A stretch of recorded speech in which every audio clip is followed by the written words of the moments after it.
A man slammed to the Ross County jail floor may have lifelong injuries. We first told you about this jail takedown a week ago. The sheriff will soon hear the case. 6 on Your Side investigator Tara Morgan now with the next step. Tara, this really has a lot of people talking. It does. Hundreds of people have left comments on the ABC6 Facebook page since the story first aired. Some want the deputy and other jail staff held accountable. Others question at what point was James Stewart's neck injured. His attorney says he has no doubt where it happened and who's responsible. A warning, the video is tough to watch. The Ross County Sheriff's deputy went too far. Ben Cooper with Cooper and Elliott says James Stewart is doing better than he was the day after the jail takedown November 25th, but thinks some of Stewart's injuries will be permanent. He's been having memory issues, neurologic issues, pain. They're serious injuries, and they're all from being slammed to the ground by the Ross County Sheriff's deputy. Ross County Deputy Timothy Clater stated in his report he escorted Stewart to the ground with the least amount of force, and everything checked out clear after he was seen by a nurse. In the jail investigative report obtained by 6 on Your Side, Deputy Clater expressed he was unsure of what Stewart may do and expected more resistance. Deputy Clater also stated Stewart didn't try to brace himself for the fall. He could have grabbed his arm. He could have talked to him. He could have pushed him up against the wall. He could have asked other officers to help. He didn't do any of those things. Any big dogs or anything? He's caged up. Earlier that day, medics found Stewart face down on his couch. His ex-wife says he slipped and fell. There's no indication that the EMTs thought he had broken his neck at that point.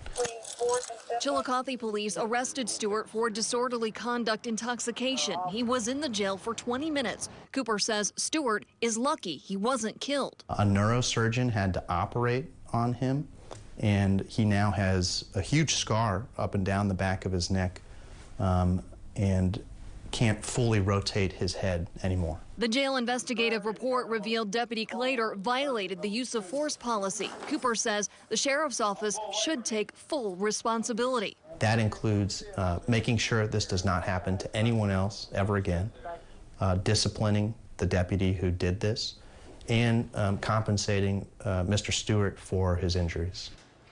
Cooper also has questions about the response by other jail staff. The investigation will be presented to the Ross County Sheriff Monday. The only people at that hearing will be the investigator, the sheriff, Deputy Clater, and his union rep.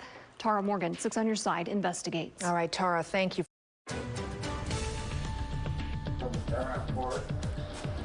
You grabbed it, cat. I'm going to call an attorney and I'm going to sue you. Don't pull away from me. The family of a man seriously hurt in this jail takedown is calling for the Ross County Sheriff to take full responsibility. They're also demanding an apology. This is a case we've been following now for several months. We first showed you the video back in January of the deputy taking James Stewart to the floor. Stewart's family is not satisfied with disciplinary action taken against that deputy. Fox 28 investigator Tara Morgan explains the family's disappointment and what could be their next move. People say trust the system, trust the process. Mike Stewart waited 4 months for the process to play out. 4 months after watching Ross County Sheriff's Deputy Timothy Clater toss his father to the jail floor last November. 4 months for any movement on disciplinary action. I feel like this is one of those instances where we feel like the system failed to kind of help the victim in this case. Chillicothe police arrested his father, James Stewart, at his own home for disorderly conduct intoxication. He was in the jail only 20 minutes when the takedown landed him in the hospital. We know he was slammed to the ground. We know he broke his neck. Deputy Clater didn't lose his job. Instead, he was given an opportunity through this last chance agreement to reconcile serious disciplinary infractions of the sheriff's office use of force and body cam policies. I don't think it's discipline. According to the agreement signed by Deputy Clater March 13th, he must successfully complete use of force and civil liability training by reviewing the Ross County Sheriff's Corrections Office Policy and Procedure Manual and the Ohio Peace Officers Training Academy Corrections Basic Training Curriculum for use of force and subject control.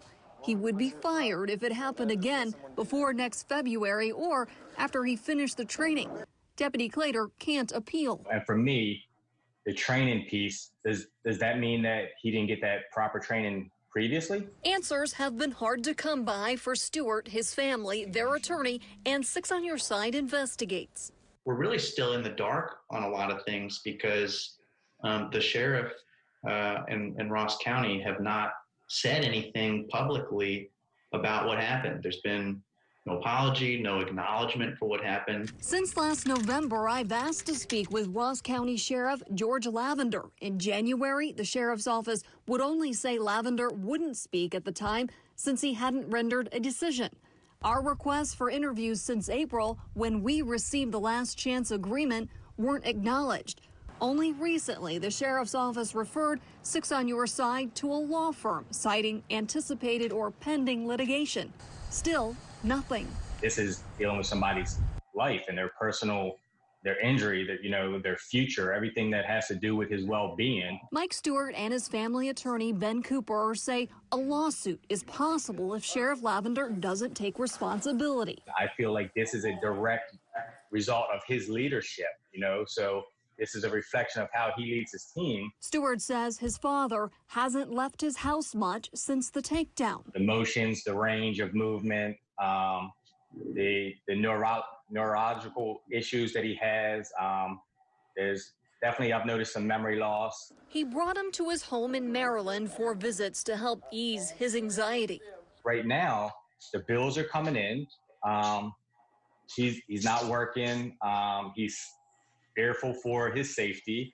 So I think the best thing is for him to kind of get away from there every once in a while. And Stewart says he'll wait however long it takes for a satisfactory resolution. Where I feel like they're just, thinking that if we stop, it's going to go away. But I think with the help of Ben and with the help of you, I think it's not going away. And we're going to make sure that this doesn't happen to somebody else in the future.